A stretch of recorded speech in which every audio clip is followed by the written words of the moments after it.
እመኑኝ በአሁን ሰዓት መኪና የሚገዛ እጅግ በጣም እንደተሸወደ ሊገባው ይገባል።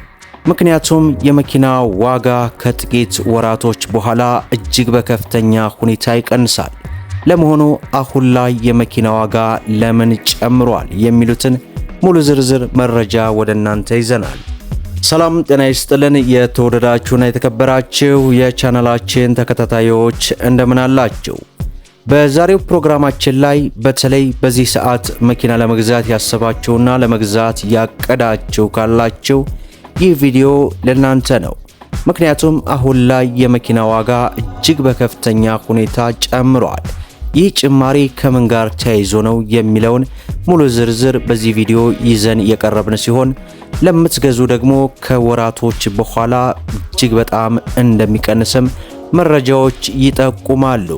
እንግዲህ እጅግ በሚገርም ሁኔታ ከሳምንት በፊት አንድ ሱዙኪ ዲዛይርን እንኳን በምሳሌነት ብንጠቅስ ወደ 3 ሚሊዮን 300 ሺህ ብር የነበረ ዋጋ በዛሬው ዕለት በዚህ ሁለት ቀናት ውስጥ ግን የ1 ሚሊዮን ብር አካባቢ ጭማሪ መኖሩ ብዙዎችን እያነጋገረ ይገኛል። በዚህም ወደ 4 ሚሊዮን 300 ሺህ ብር እየተጠሩ መገኘታቸው የመኪና ዋጋ ወዴት እያመራ ነው የሚለው የብዙዎቻችን ጥያቄ ነው። ሁላችሁም እንግዲህ ቪዲዮውን ላይክ፣ ቻናሉን ሰብስክራይብ እያደረጋችሁ እስከ መጨረሻው ድረስ ተከታተሉ። እንግዲህ ክቡራን ተመልካቾቼ የመኪና ዋጋ ከጊዜ ወደ ጊዜ ከቀን ወደ ቀን እጅግ በጣም እያስገረመና እያነጋገረ ይገኛል።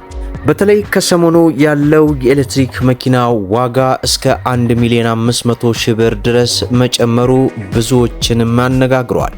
ይህንን የዋጋ ጭማሪ በተመለከተ እንግዲህ ቢቢሲ ያነጋገራቸው አንዳንድ የማህበረሰብ ክፍሎች ከኢራን ጦርነት ጋር ተያይዞ ነው የሚሉም አልጠፉ። ለመሆኑ የኤሌክትሪክ መኪና ዋጋ ለምን ጨመረ?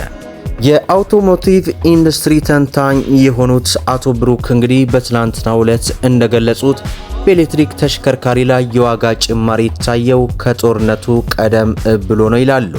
ይህ ማለት ከሁለት ወር ቀደም ብሎ በኤሌክትሪክ ተሽከርካሪዎች ላይ የታየው የዋጋ ጭማሪ ከጦርነቱ ወዲህ ደግሞ እየተባባሰ እንደሆነ ገልጸዋል። በኤሌክትሪክ ተሽከርካሪ ላይ ቢታይም በነዳጅ የሚሰሩ አነስተኛ የበጀት መኪኖችም ላይ ጭማሪ እንደተስተዋለ እንግዲህ እኛም ተዘዋውረን ተመልክተናል። በነገራችን ላይ ይህ ጭማሪ በአዳዲስ መኪኖች ላይ ብቻ ሳይሆን ታርጋ የለጠፉም ተሽከርካሪዎችም ላይ ጭማሪው ይስተዋላል። ይህንን የብራሩት እንግዲህ አቶ ብሩክ እንደሚሉት ጭማሪው የታየው የኤሌክትሪክ መኪና ስለጨመረ ወይንም ሰው ነዳጅን ትቶ ወደ ኤሌክትሪክ ስለዞር አይደለም።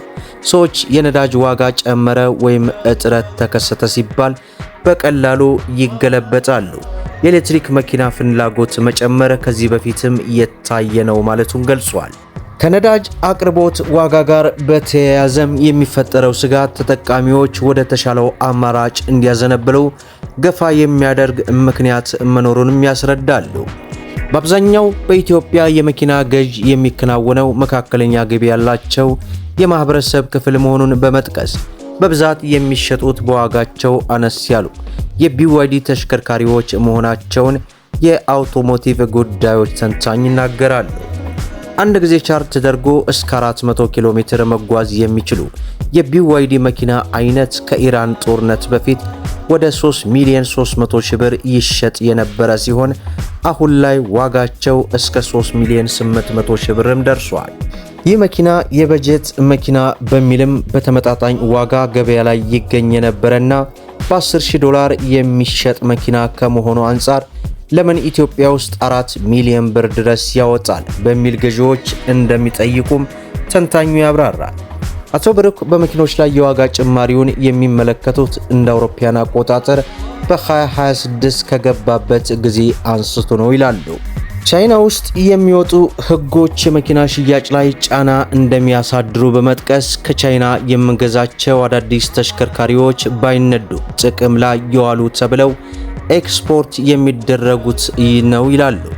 በቻይና ህግ ተሽከርካሪ ለውጭ ገበያ ሲቀርቡ ያልተነዱ ወይንም አገልግሎት እየሰጡም ቢሆን የኤክስፖርት ቁጥጥር ለመጨመር ነጋዴዎችን ማበረታቻ እርምጃዎች ሲወሰዱ ቆይተዋል። በዚህ ዓመት የቻይና ተሽከርካሪዎችን ስም ለመጠበቅ ሲባል ከተላላፊ አዳዲስ ድንጋጌዎች መካከል ጥቅም ላይ የዋሉ መኪናዎች ኤክስፖርት ከመደረጋቸው በፊት 6 ወራት እንዲቆዩ ማድረግ ይጠቀሳል። ከዚያም ቀድመው ኤክስፖርት የሚያደርጉ ከሆነ ግን መዳረሻቸው አገር ላይ መለዋወጫ ማቅረብ ግዴታ ሆኗል።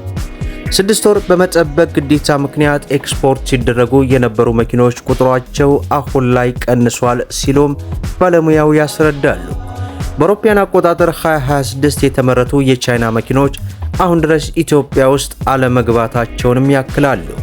በቻይና በኤሌክትሪክ መኪኖች ላይ 5% የታክስ ጭማሪ መደረጉም ሌላኛው የዋጋ ንረት ምክንያት ነው። በዚህ ላይ የኢራን ጦርነት የመርከብ መጓጓዣ ዋጋ ላይ ያሳደረው ጫና መጨመሩ ለተሽከርካሪዎች ዋጋ መናር የራሱ አስተዋጽኦ አበረክቷል። ከዱባይና አካባቢዋ ተሽከርካሪ የሚያመጡ አስመጪዎች እዚህ እየሸጡ ለቀጣይ ከዚያ ያዙ ነበር የሚሉት የአውቶሞቲቭ ጉዳይ ተንታኙ በሆርሙዝ ወሽመጥ መዘጋትና ጦርነት በተፈጠረው ስጋት የተጋነነ የዋጋ ጭማሪ በገበያው ላይ መከሰቱን ይናገራሉ። ለዋጋ መጨመሩ ከቻይና ሕግ ማሻሻያ በተጨማሪ በኢትዮጵያ በኩል ያሉ ለውጦችም እንደሚጠቀሱ ባለሙያዎች ይናገራሉ። አስመጪዎች ከውጭ መኪና ሲያስገቡ ለባትሪ ዋስትና እንዲያቀርቡ፣ መለዋወጫ እንዲያቀርቡ እንዲሁም ከሽያጭ በኋላ ጥገና እንዲያቀርቡ የሚደነግግ ጠንካራና ለማህበረሰቡ የሚጠቅም ሕግ ማውጣቱንም ያስረዳሉ። ይህ መስፈርት አሟልተው ከትራንስፖርትና ሎጂስቲክ ሚኒስቴር የብቃት ማረጋገጫ ያደሱ የተሽከርካሪ አስመጪ ተቋማት ቁጥራቸው አነስተኛ ሆኖ ቆይተዋል። ነገር ግን ከቅርብ ጊዜ ወዲህ ትራንስፖርትና ሎጂስቲክ ሚኒስቴር አንዳንድ አስገዳጅ ሁኔታዎችን በማላላት የብቃት ማረጋገጫ ያሳደሱ ተቋማት ቁጥር መጨመሩን አቶ ብሩክ ተናግረዋል። ለዚያም ነው በአሁን ሰዓት ላይ መኪና የሚገዛ ሰው በትንሽ ተሽከርካሪዎች ላይ እስከ 1 ሚሊዮን ብርና ከፍ ያሉ ተሽከርካሪዎች ላይ ደግሞ እስከ 3 ሚሊዮን ብር የሚደርስ ከፍተኛ የሆነ ጉዳትና ኪሳራ የሚደርስበት ሲሉ ባለሙያዎች ያስረዳሉ። ስለዚህ በዚህ 2 ወራት ውስጥ እስከሚረጋጋ ድረስ ምንም አይነት ተሽከርካሪዎችን ባትገዙ የሚል እንግዲህ እንደ ባለሙያ የተሰጠ ሙሉ ዝርዝር ይህን ይመስላል ማለት ነው። እናንተስ የሚሰማችሁ ሐሳብ አስተያየት ምንድነው? ለመሆኑ በአሁን ሰዓት መኪና መግዛት ያዋጣል ብላችሁ ታስባላችሁ? በኮሜንት ላይ ሐሳብ አስተያየታችሁን አስቀምጡብን። ይህ ቪዲዮ ደግሞ ለበርካታ እህት ወንድሞች በተለይ መኪና ለመግዛት የሚያስቡ ስለሚጠቅም ሼር እያደረጋችሁ እንዲሁም ቪዲዮን ላይክ በማድረግ ለቻናላችንም አዲስ ከሆናችሁ ሰብስክራይብ በማድረግ እንዲሁም በየዕለቱ የሚለቀቀው መረጃ እንዲደርሳችሁ የኖቲፊኬሽን ማብራታችሁን አትዘንጉ እያልን ለዛሬ ያስኩላችሁ መረጃ ይመስላል። እስከ ፍጻሜው ድረስ አብራችሁን ስለቆያችሁ ልባዊ ምስጋናችን እየሰጠን በሌላ ቪዲዮ እስከምንገናኝ ወሰላሙ አለይኩም ወራህመቱላህ።